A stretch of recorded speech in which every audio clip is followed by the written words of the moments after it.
Young Turks. I love it. I love our intro song so much. I know. Who doesn't love that? Right? When we first picked it, I was like, I think it's good. I think it's good. It's like, since then, it's grown on me like, yes! All right, anyway, you guys got it. Jenny Huger and Kasparian with you guys. One day, mainstream media, like 38 years into our existence, is going to recognize us and like, then they're going to be like, you know, they do news really differently. They come in and go, That's never going to happen. So, and that's okay. That's okay. It's weird. They seem to kind of have fun with the news. And then, like, but then they get angry because, like, the news is kind of messed up. Yeah. It's weird. It's like they're humans. Who let them on TV? Anyways, so we have stories today in the news from the humans and the non-humans, or certainly people who don't act humanly or humanely. So we have all that coming up for you guys. We have the exciting conclusion of the poll of who are you guys going to vote for? Biden, Trump, someone else, or not at all? Fascinating. Okay. But before we do anything else, real quick, tyt.com/go. Keep Young Turks healthy. We got to press on. That's the theme of this. Press on. Get it? Okay. tyt.com/go. Can I see a thermometer here? 79,905. Can I see 8? We're trying to reach 200,000 every month. Can I see 80,000 before the segment is over? Okay,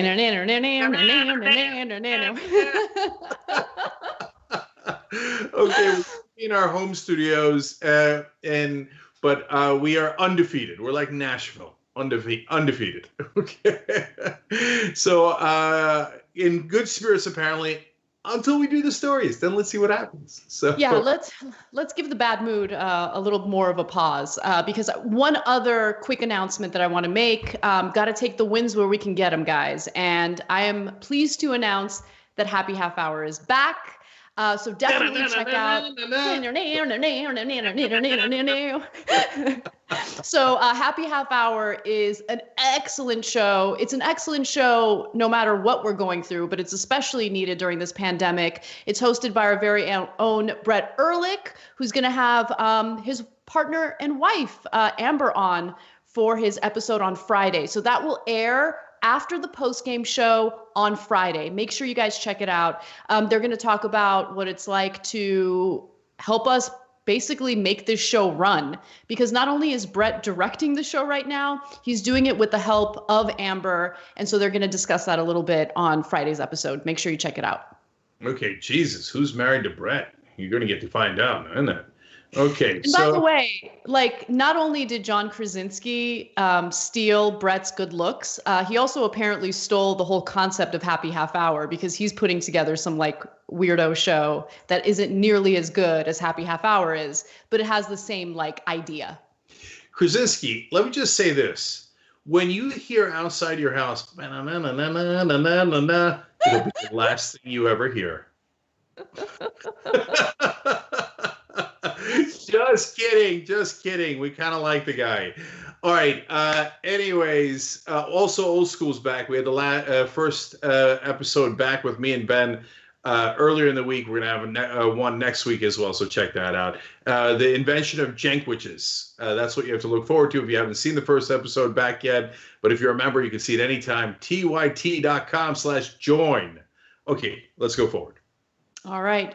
We start off with the devastating update on the stimulus bill. So after Trump fired the inspector general, who was supposed to be the top watchdog for the trillions of dollars in stimulus that Congress passed recently, turns out that there is a giant portion of that stimulus bill that allows for no watchdog at all. It has to do with a $450 billion portion of the bill that the Federal Reserve is in charge of. And according to the provision, there's really no oversight at all when it comes to that funding. So Politico reported on this, and they write, tucked into the recent recovery bill was a provision granting the Federal Reserve the right to set up a $450 billion bailout plan without following key provisions of the federal open meetings law, including announcing its meetings or keeping most records about them. Now, this is huge because anytime a few members of the Federal Reserve decide to get together to discuss something, they actually have to announce it. And not only that, they have to keep records of what they're discussing. Under this provision, they don't have to do that. And the argument that we're hearing from the lawmakers who signed on to this nonsense is, well, look, we're in the middle of a pandemic. This has to do with stimulus funding. That's incredibly important in, keeping our economy afloat. And so the Federal Reserve needs to make decisions rapidly, and we don't want anything to hinder that. Politico also writes that the provision dispenses with a long-standing accountability rule that the board has to give at least 1 day's notice before holding a meeting. Experts say the change could lead to key information about the $450 billion bailout fund, such as which firms might benefit from the program, remaining inaccessible long after the bailout is over. Also, the new law would absolve the board of the requirement to keep minutes to closed-door meetings as it deliberates on how to set up the $450 billion loan program. That would severely limit the amount of information potentially available to the public on what influenced the board's decision-making. And I need to remind everyone that that $450 billion didn't just grow on trees. That is taxpayer money, meaning the taxes that we as average citizens have to pay, but some of these companies that will be bailed out have not paid. Companies like Amazon didn't pay anything in federal taxes recently.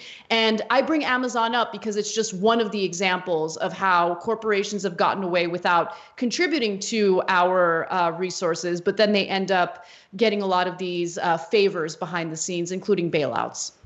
Okay, so now the Federal Reserve basically prints money. And so, but it's got to be backed up by the U.S. government and our full faith and credit. It's basically, it is a printing press. And so it could print as much money as it wants. Now, does it give it to individuals, U.S. citizens, that it is printing the money on behalf of? No. Can it give it to small businesses? Not really, no. An amusing part of this was they're like, no, in this case, we're actually going to make the money available to small businesses as well. I was like, oh, wow, that's really interesting. Young Turks is a small business. TYT.com/go to keep us in business. Anyway, so they're like small businesses of above 500 employees. I'm like, that's not a small business. By definition, that's not a small business. What they mean is we normally print money and just give it to our friends who are the largest multinational corporations in the world. But in this case, we might also give it to other businesses that are just really, really big, but not the ones we normally favor. So I don't know if new donations came into U.S. senators or Donald Trump that from those mid-sized businesses or just big rather than gigantic businesses, but apparently they're going to get some of the largest as well. Now, the reason I bring that up is, look, this is all of this money. The lion's share of the money from the recovery bill is going not from the U.S. Treasury, but from the Fed.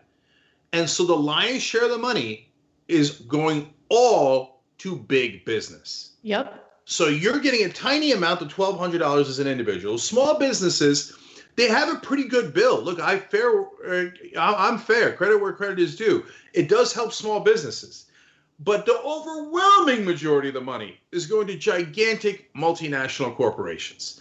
And maybe some of them will pay back the Fed, maybe they won't, but that's the point of this story. We won't know, right? Until it's way too late. There's no accountability. And at that point, they're like, wow, there's nothing we can do. We already gave away the house to those corporations who coincidentally gave a ton of political donations, but didn't pay any taxes. But when they ran into trouble, we gave them billions upon billions of dollars, and we gave you $1,200. Isn't that funny? No, it's not funny, and it's not right. So look, if you're asking for reasonable accommodations, like we need to be able to meet with 3 out of the 5 Fed Reserve members without triggering a notice in these urgent circumstances, there is a reasonable way to accommodate that request. But when you say, hey, I'm not going to give you notes and I'm not going to give you details of how we're deciding and who we're giving the money to. Hell no.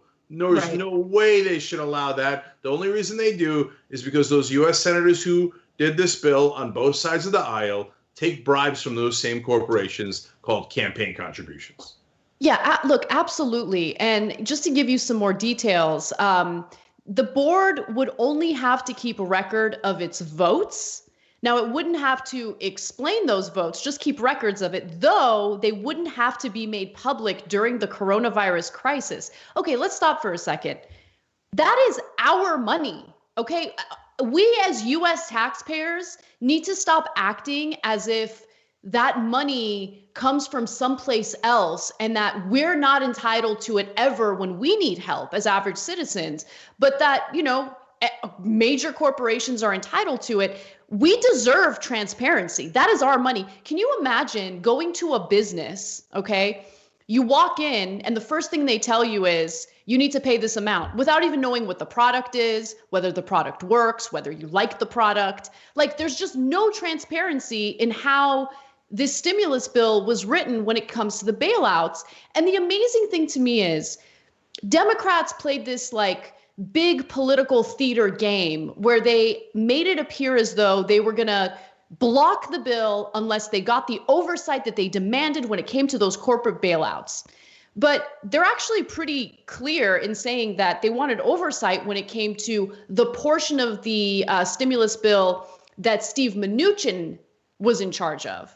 But now they're saying this isn't really that big of a deal because the Federal Reserve is going to be able to oversee and deal with the bulk of the funding for the bailouts. But why should we just trust the people on the Federal Reserve? Yeah. We deserve transparency. Yeah, two more things. One, finding out afterwards who they gave it to is borderline irrelevant. The reason they don't want you to find out during coronavirus is because then you might be able to do something about it. If they're by the way, we're sneaking $85 billion to Amazon, who paid $0 in taxes. People might be like, wait, why Amazon? Why that number? That seems like a big number. Why? And they're like, but if they tell you 2 years later, they're like, oh, well, nothing we can do. They already got it. And it's already gone, right? And so, and I picked Amazon out of a hat there. I don't know why they would necessarily give to Amazon, but we'll never know. Certainly not know in enough time to do anything about it. And that's the whole point of them, the elites, running the government in secret. It's a democracy. That's not how it's supposed to work. I don't need to know everything that was said verbatim, and I get the need to be able to have private conversations from time to time. But when you are doing the people's business and handing out a giant amount of money, we, of course, need to know where it's going in a democracy, which leads me to my last point. Imagine if instead of giving it to, I don't know how many companies they're going to give it to, but 100 is a fair guess. These are really big companies, right? I don't know if it'll be 20, it'll be 200, but let's say 100, ballpark, right? Imagine if instead of giving to 100 companies, they were going to give $450 billion to 100 people. Mm. And they said, oh, yeah, we're just going to give it to 100 folks inside the country, but we're not going to tell you who. And you're going to have to trust us that we had the right deliberations, we used the right standards, and, we just happened to pick those 100 people to give $450 billion to. And they might or might not pay us back. Everybody would go nuts. They'd be like, wait, why is Bob getting it and I'm not getting it? Who's Bob? And when are we going to find out who the 100 people are? But when it's 100 companies, everybody's like, oh, yeah, of course, bow your head. Companies rule us all. We're ruled by corporations. Tom Steyer, that's why I defended him throughout all the debates and the campaign. He had a lot of money, and that's why he was in the race. That's true. But the one thing he kept pounding home was, you don't get it. There's corporate rule in America. Corporations rule us by bribing all of our politicians. That's 100% right. So whenever there's an emergency, we are the least of their priorities, even though the citizens finance this government and theoretically voted and theoretically are in charge. But in reality, the corporations are in charge. They take our money and give it to themselves. All right. Well, let's move on to probably my favorite story of the day. Again, take the wins where you can get them. Trump already has agreements with his new chief of staff, Mark Meadows. You know what that means? As the White House turns.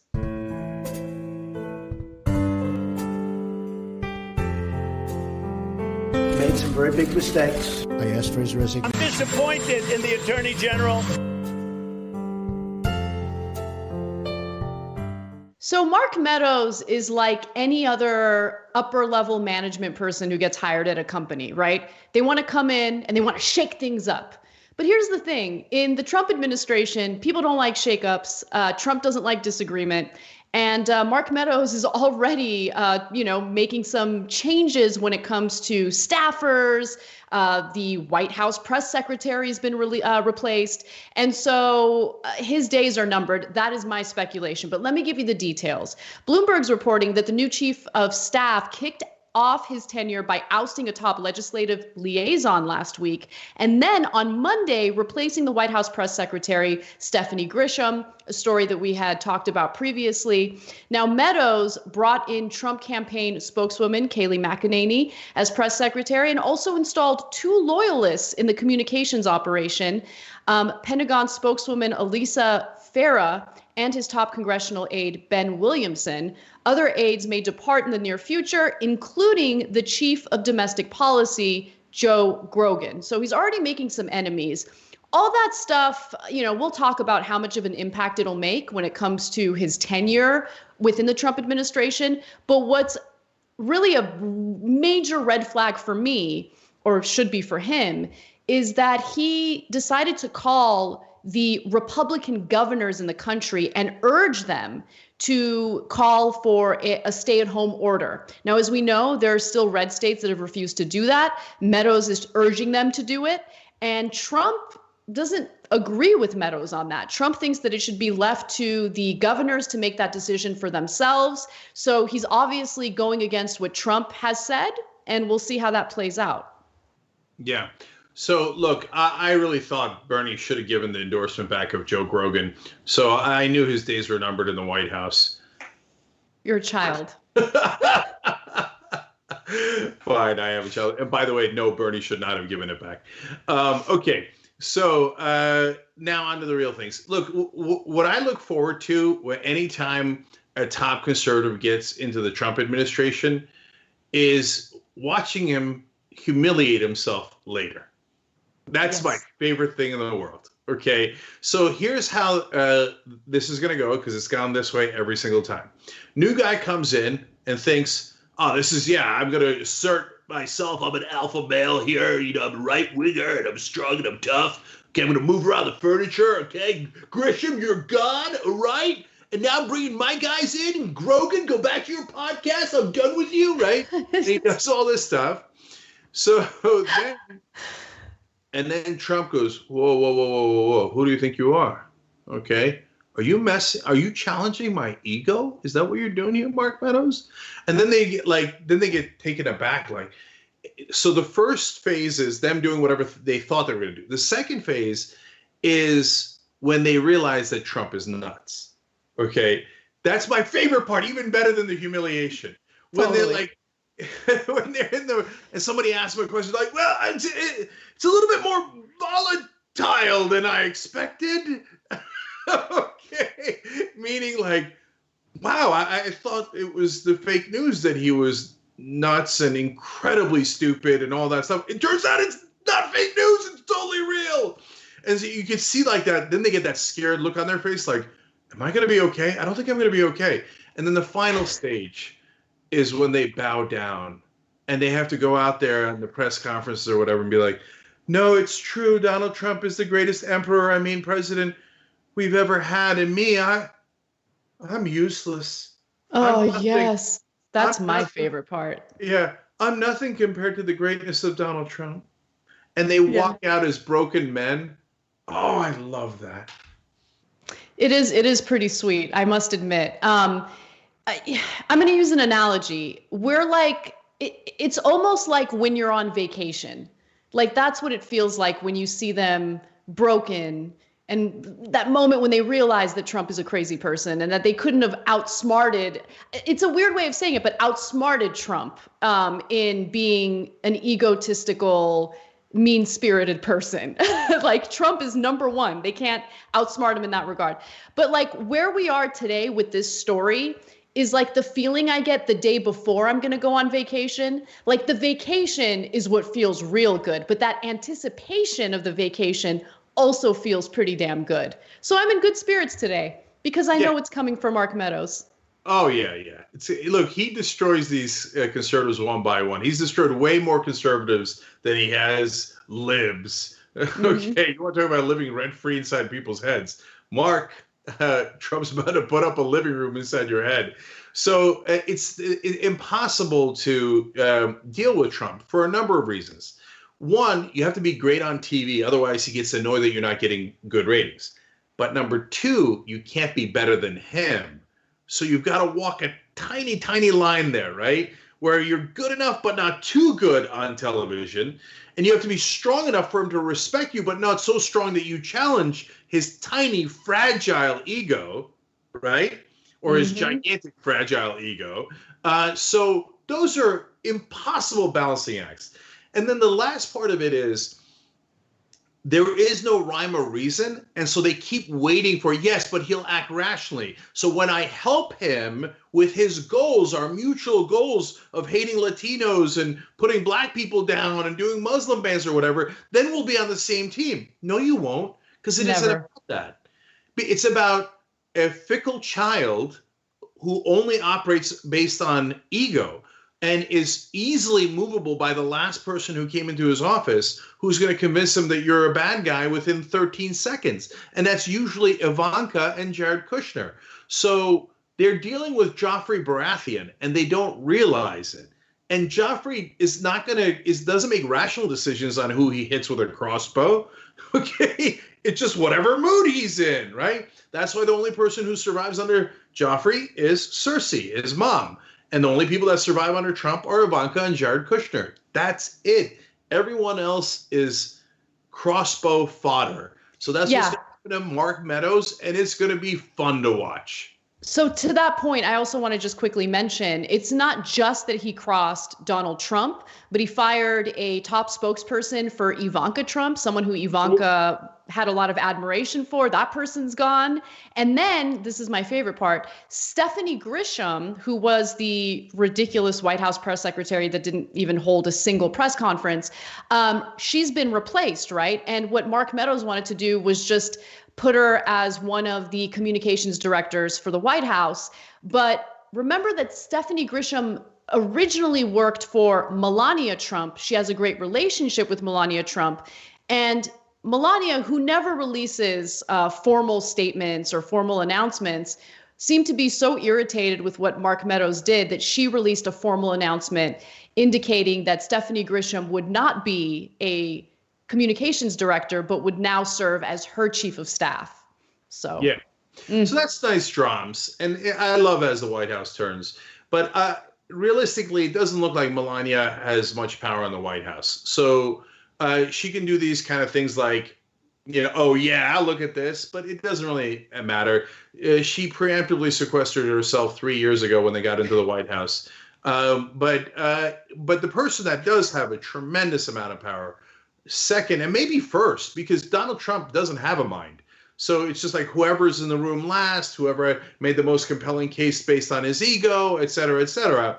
So it's not like he has an agenda. He's like, what am I doing? Huh? What? Yeah, of course. Yeah, build a wall. I don't know. Whatever, right? So he's that guy. So probably the person most powerful right now is Ivanka Trump. So if you fired a staffer for Ivanka Trump thinking you'll show her and everyone else in the White House who's in charge, my guess is that was a terrible mistake. It's Ivanka and Jared who are taking everyone out. Everyone comes in and they talk about sniping and this is a nest of vipers and what is going on? Everybody's leaking like crazy. You know who it is?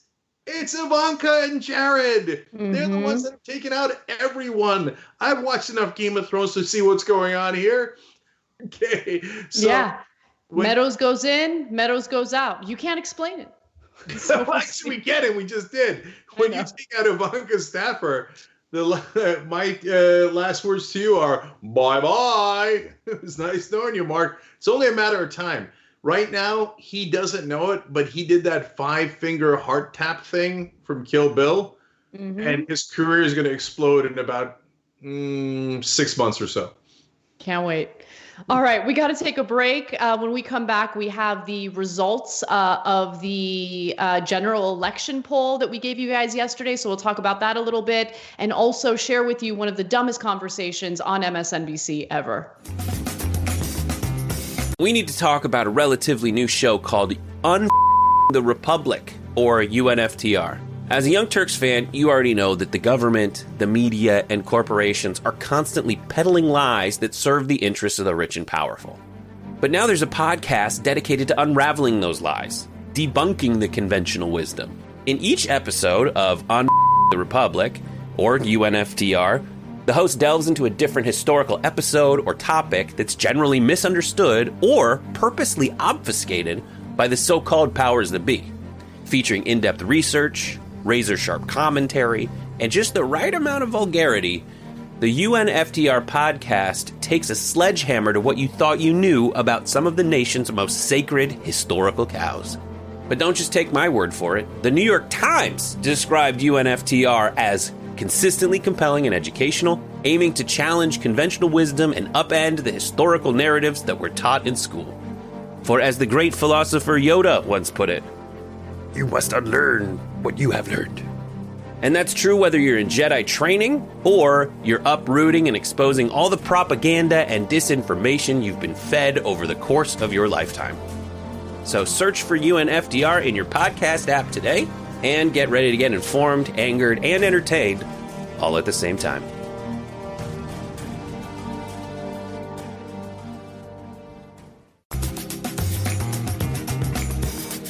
All right, back on a Young Turks, Cenk Uygur, Anna Kasparian with you guys. The reason you sometimes see me leaning in when we come back from a break is not because I work at MSNBC, but because I have to check my computer for your comments. No, they lean forward, right? It's a tiny lean forward. They used to. Anyway, all right, so exciting poll results. So yesterday we asked you guys if now that Bernie Sanders has dropped out, who you are thinking of voting for. Now, we have obviously a very progressive audience, a very large audience. I'm not saying anything. I'm just saying. So it's curious to see if you guys were going to vote for Biden. I think a lot of the country is curious to see whether you're going to vote for Biden. So near the end of this voting, MAGA trolls came in and did a bunch of votes for Trump, because we had Trump as a potential person you might vote for as well. And at first I was amused by that. I don't really care at all. But then, of course, you read their comments. It's all anti-Semitic and horrific. But anyway, guess what? Our scientists / me weeded those out. Now, what I did was I looked at the early polling before the trolls came in, and there was almost no Trump votes at all. So Trump got, I think, 2 votes before the trolls got in, so de minimis, nothing at all. Okay, so our audience apparently not planning to vote for Trump, which is great news, and I'm not at all surprised by that.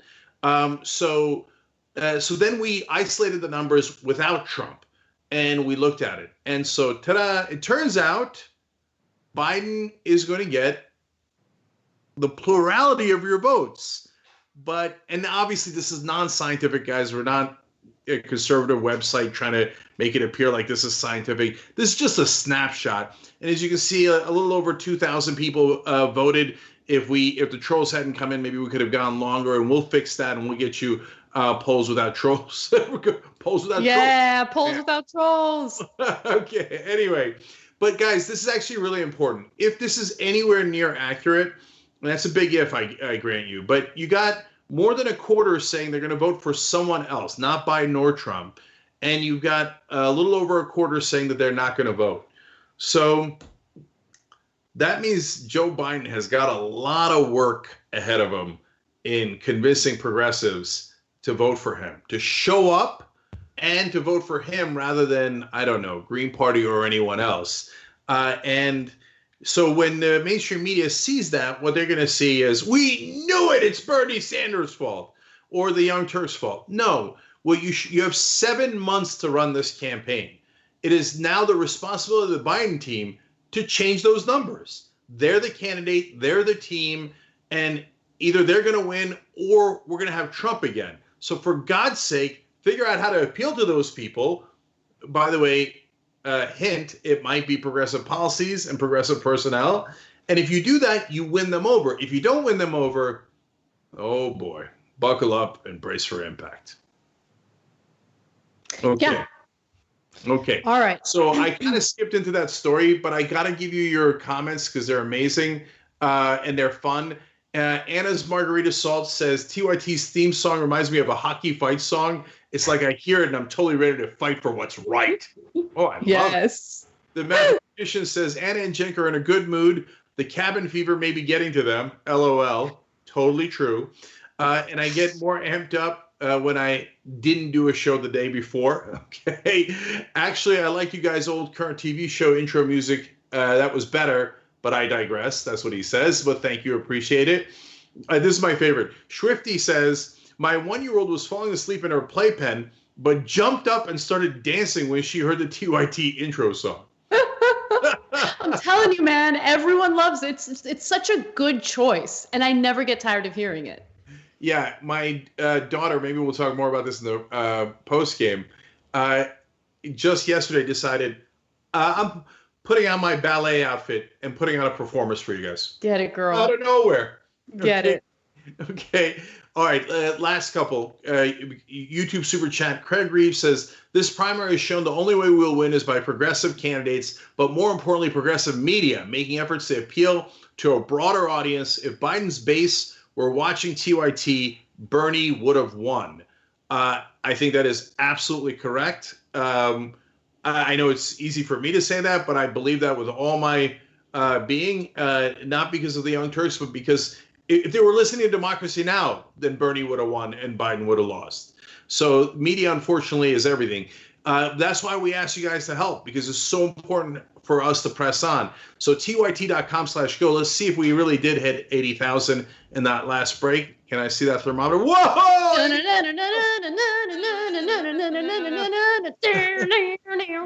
Can I see 82,000 by the next break? tyt.com/go. And you're going to find out why in a second, or at least part of the reason why, because Goku Guinea, also on YouTube Super Chat, said added $500 to tyt.com/go. Wow, Goku for the win. Thank you, brother. Really, really appreciate it. And thank you for using YouTube Super Chat, too. All right, Anna, let's do it. All right. Obama's former campaign manager, Jim Messina, was speaking to Andrea Mitchell on MSNBC about Bernie dropping out and Biden now becoming the Democratic nominee for the general election.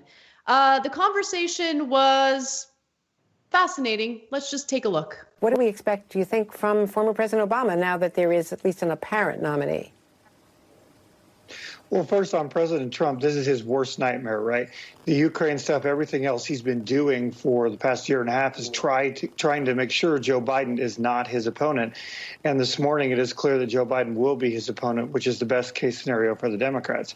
This move by Bernie Sanders allows the two big powers in the Democratic Party, Barack and in some ways, as importantly, Michelle Obama, to now come off the sidelines and get involved. I mean, people forget that Michelle Obama is the most popular political figure in America by far, having Barack and Michelle Obama on the trail, talking to both the base and these swing voters, especially these swing women voters who abandoned the Democrats in 2016, came back big time in 2018 to give Nancy Pelosi the House of Representatives.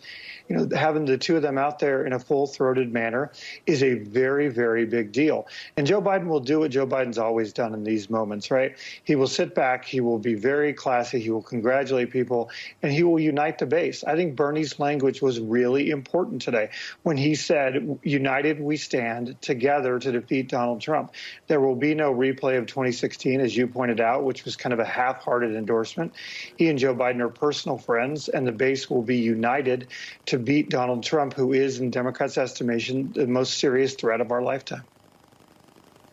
And in fact, I thought it was interesting that Joe Biden and Bernie Sanders actually had a conversation in recent days talking about the vice presidential pick. So I think that there's a lot that Joe Biden is probably going to run by Bernie Sanders. Okay, I have to just mention one thing, Cenk, before you go all in. At one point, Jim Messina said, that Biden is the best case scenario for the Democrats. I want to go ahead and basically like decode what he said there, because he's not talking about Democratic voters. Understand that Jim Messina is a Democratic operative, right? He was Obama's campaign manager. So when he's saying that, what he's really saying is Biden is best case scenario for Democratic operatives who are looking to either keep their jobs or look to get hired again in the future in Biden's administration should he win. Because like, how do you look at Biden as a candidate and think, no, best case scenario to beat Trump? I mean, we've talked about the reasons why he's not the strongest candidate to beat Trump.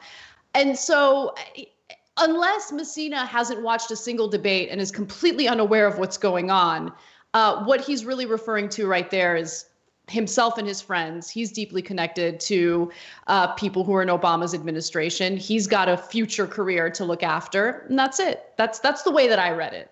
Yeah. So when you have a candidate, you have his team with him, and you have the periphery. So, for example, Bernie has a strong team that he had with him, and he would have brought them into the White House. And then he would have really had to stretch to find other people to fill his administration with, because there haven't been a lot of progressives in power. And he wouldn't want to use Obama or Clinton people because they're not ideologically aligned with him. They wouldn't help him get to his goals. They would probably divert him and tell him, oh, no, you got to make sure you look out for the lobbyists and the consultants and the corporations, et cetera, because that's largely how they make a living. So when Biden wins, not only does his team win, and his team's a little bit definitely better than the Hillary team, and they're not that bad. I'm more worried about the candidate than the team. But the second thing that happens is all the Obama people are back. Guys like Messina. They're all back in the ball game. Can't wait to go back into the White House. Go through that revolving door, baby. Okay, go back into the White House. Come back happy, make even more money as a consultant.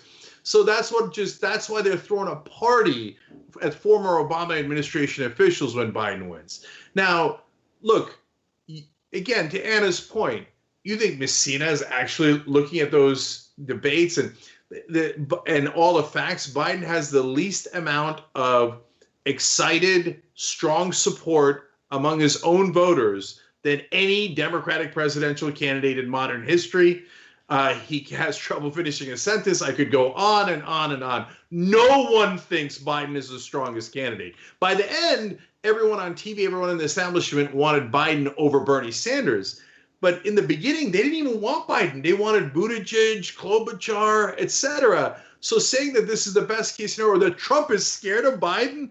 Come on. No, Cenk. No one believes that. Messina went even further than that. Okay, this was the second thing that really stood out to me, and I thought it was ridiculous. He thinks that the white women who swung and voted for Trump are going to get excited about Michelle Obama entering the fray and endorsing Biden, and that is going to get them to vote for Biden. That Michelle Obama endorsing Biden will convince them to not vote for Trump, but to vote for Biden. Like, I don't know. I just feel like that calculation, like, what is the evidence of that? Like, why would you think that these women who were totally comfortable voting for a man who's been brutal to women, to people of color, to the disenfranchised, like, what makes you think that they're going to switch and vote for Biden when, like, I mean, do you think Michelle Obama is really like the persuading factor in all this? I just don't, I'm not buying it at all. And look, the thing that I worry about the most is like, I'm seeing a lot more of that like overconfident nature from the Democratic establishment in this race. Don't get cocky and don't get too confident, because that was one of the grave mistakes that were made in 2016. Yeah. So let me decipher the Michelle Obama comment. So is Michelle Obama popular overall? Definitely. And if you said, hey, Michelle Obama is going to help turn out Democratic voters, you'd be absolutely right. And so, or I hope you're right. Okay. She's very popular within the Democratic Party. So there's nothing wrong with that point. But if you say she's going to excite, as Anna pointed out, white women who voted for Trump, they're going to be like, oh, an African-American first lady. I voted for Trump. I go, yeah. Oh, my God, I'm so excited. I'm going to vote for. No, That's a preposterous thing to say. So why is he saying that? When he first said this will unite the two powerful forces in the Democratic Party, I thought he was going to say Biden and Bernie Sanders, the establishment wing and the progressive wing. Then he said Obama, and I was like, oh, okay, well, that makes sense. Obama and Bernie, the establishment wing and the progressive wing. And he's like, no, Obama and Obama. Okay, so basically he's saying, remember, the Obama team is back. And a small kernel of maybe pushing Michelle Obama for VP. Now, people say she doesn't want that. I have no idea if that's true or not. I don't know, but pretend to know anything about Michelle Obama's state of mind. But a little throw of like, well, if you had Michelle Obama endorsing you, that would be very exciting. Very exciting. Yeah, I look, I don't know if that's what was happening there, but I do agree with you. Anytime someone says, I don't plan on running for president, no, I don't want to be the VP, like, just believe the opposite of what they're saying, because they all want it. They all want it badly. Like, I never believe it. Absolutely. And last thing is, Andrea Mitchell also saying, oh, this has got to be the worst case scenario for Donald Trump. She's not a Democratic consultant or strategist. She's a reporter. She's married to Alan Greenspan, right? Yeah. So I don't care who she's married to. All I know is, like, really, your analysis of the current state of politics is that Donald Trump is afraid of Joe Biden because of what a dynamic, incredible candidate he is, and that's, boy, now Trump is in trouble. That's your analysis, and you're a reporter. No, I wonder why Bernie lost when you have so-called journalists like this acting as cheerleaders for Joe Biden to the tune of hundreds of millions of dollars. We got to take a break, but when we come back, there are some major strikes happening among fast food workers in California. I want to give you the details to that and more. At TYT, we frequently talk about all the ways that big tech companies are taking control of our online lives, constantly monitoring us and storing and selling our data. But that doesn't mean we have to let them. It's possible to stay anonymous online and hide your data from the prying eyes of big tech. And one of the best ways is with ExpressVPN. ExpressVPN hides your IP address, making your activity more difficult to trace and sell to advertisers. ExpressVPN also encrypts 100% of your network data to protect you from eavesdroppers and cyber criminals. And it's also easy to install. A single mouse click protects all your devices. But listen, guys, this is important. ExpressVPN is rated #1 by CNET and Wired magazine. So take back control of your life online and secure your data with a top VPN solution available, ExpressVPN. And if you go to expressvpn.com/TYT, you can get 3 extra months for free with this exclusive link just for TYT fans. That's expressvpn.com/TYT. Check it out today. All right, back on a Young Turks, Cenk and Anna with you guys. So first of all, I'm proud that I figured out what the aspiration deal is with the trees. So I want to tell you guys. So there's 2 things you can do to plant trees. If you go to aspiration.com/TYT and sign up to have Aspiration be your progressive financial institution that where you put your money. So first of all, when you sign up through that, boom, we plant 10 trees for you. I didn't know we were planting trees. We're planting trees. We're going to have a TYT forest, okay? But you sign up, 10 trees. We save the world. Yeah. Aspiration.com/TYT. Yeah. Like, we're literally physically planting trees? Over the weekend, Anna, you and I grab a shovel. We're going to go plant some trees. No. We're planting 10 trees for every single sign up. No, we're going to have it professionally done. Don't worry. Oh, okay. Because the plants in my home right now, not doing so well. And I've been home, obviously. So I would worry about those trees. Plant trees ourselves. Okay, we got shows to do. Anyway, but trees are getting planted. Aspiration.com/TYT. And then once you have your aspiration card, they will plant trees for you as well if you check off Roundup. Like if you ask them to round up your purchases, like if something is like $5.73 or 27 cents, go check it out on when you sign up. If you ask them to round up, they'll plant a tree for you. Okay. So now let me give you guys comments. Only Mostly Dead writes in the member section.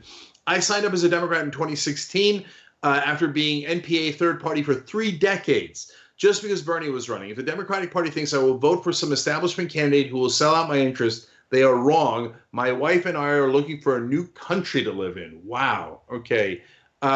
Heater Goddess makes a great point. I don't think female swing voters came back to give Pelosi back the House. I think they showed up to vote anti-choice and conservative Congress people out. Pelosi was just a side effect. It's a great point. Like, he threw that in there like, oh, yeah, the voters love Pelosi so much, they did her a favor by giving the House back. Absurd. It's insane how the elites think.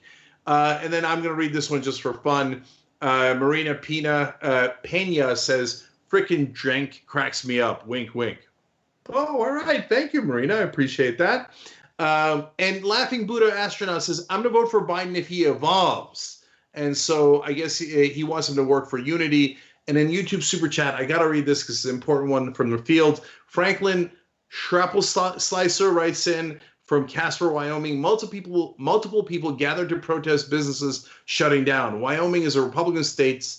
Pot's illegal, so I think we could use a drink. Yes, we have stupid people too. Love you guys. Thanks for being.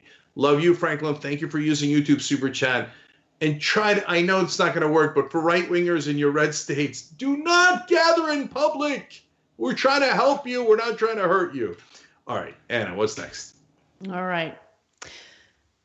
Like many people who are doing their shows, Ellen DeGeneres is now doing her show from her $24 million home. And recently she joked about it, writing on Twitter, being in quarantine is like being in jail. It's mostly because I've been wearing the same clothes for 10 days and everyone here is gay. Okay, so that was what she joked on her show. A former NBC Universal executive tweeted that joke on Twitter. And in response to it, there was a woman who uses the Twitter handle Open Mind Texas, who actually called this joke out, because I think a lot of people were kind of like, this is kind of in bad taste because not everyone's got a $24 million mansion to hang out in the middle of a pandemic. And so Open Mind Texas writes, my 19-year-old daughter is considered an essential employee. She's a fast food worker. She's exposed every day. No one cares about Ellen's privileged, pampered butt stuck in her mansion. Show me Ellen working the lines at the grocery store, no mask, no gloves, then I might care. At that point, Mike Singleton, who's the former NBC Universal executive, wrote back and said, your daughter is a hero. And, we've been hearing that statement a lot, and I think that it is true. These are people who are risking quite a bit to work and to provide for all of us, whether it's food, mail, things that we need. And then there was even more truth thrown at him by Open Mind Texas. Then she writes, no, she's a slave of capitalism. She's terrified. I'm terrified. She can't quit because she'd be homeless. She can't come home because she could infect me and her sister. Let's call it what it is. She's not a hero. She's a sacrifice demanded by the elites. So I actually reached out to her because I noticed that she was following me on Twitter, and I wanted to know if there was anything else she wanted to add while we talk about this story. And apparently one of her friends wanted to share a message, and this is what the message was. We need to talk about what happens to these frontline workers once this pandemic has passed. Do we go back to treating them like second-class citizens, such as, oh, they're so important now, but it's over, back to a crappy reality? We need to value people every day, not just when a crisis hits. And I totally agree with her. And, a story related to all of this, Cenk, is that fast food workers in California have begun a strike, and it's affected pretty much every major fast food company in the state. And what they want is beyond reasonable. It's stuff that they should have had from day one. For instance, since they're putting their lives at risk to do this job, they want hazard pay. They also want personal protective gear so they don't contract the virus. And they want, and this is incredibly reasonable, 2 weeks of paid sick leave should they test positive for COVID-19. By the way, at least 3 fast food employees have already tested positive for COVID-19. I'm sure that number is actually higher, though, because testing is still hard to get. Yeah. So I want to make one point here that is a little different, and then agree with you on some of the most important stuff. So look, every once in a while, a celebrity makes a joke, and everybody piles on and calls them the worst people alive. I get why people are upset. At the same time, we can get upset about the state of events without like thinking that Ellen's the worst person in the world for making what probably appeared to be an innocuous joke in the beginning.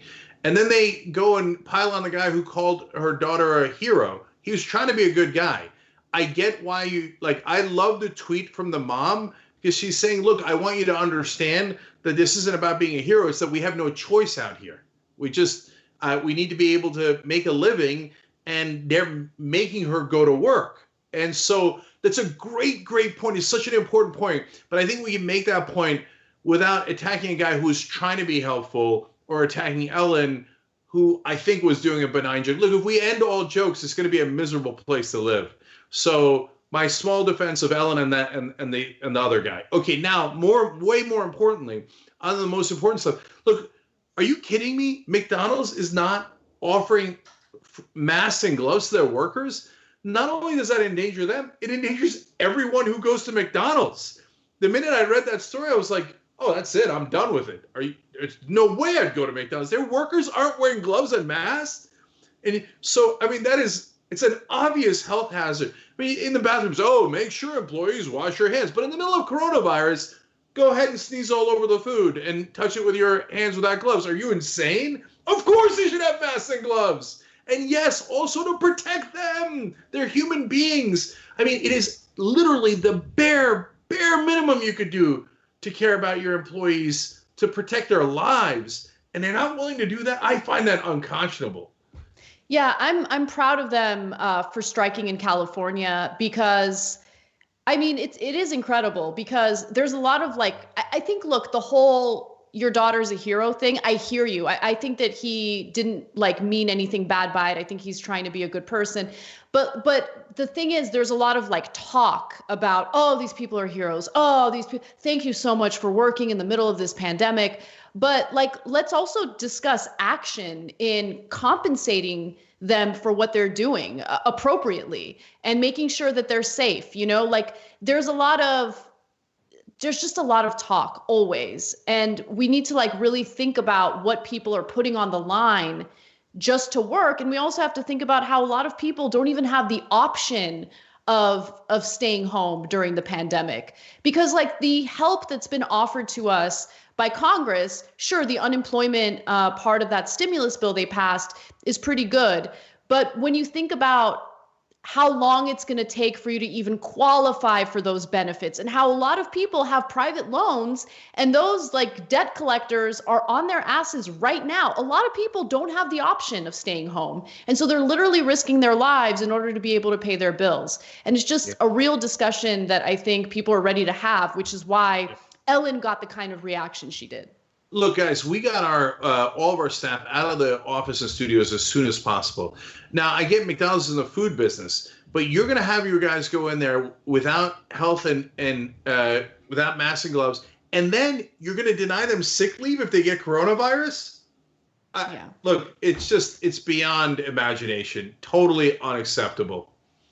So we are going to have an awesome postgame today. As you all know, Bernie Sanders has dropped out of the race. Cardi B was a huge supporter of his, and she is salty as hell. So I can't wait to talk about that story and more in the members only postgame. Become a member, go to tyt.com/join. And for everyone else, have an awesome night. We'll see you soon. Thanks for listening to the full episode of the Young Turks. Support our work, listen ad-free, access members-only bonus content, and more by subscribing to Apple Podcasts at apple.co/TYT. I'm your host, Cenk Uygur, and I'll see you soon.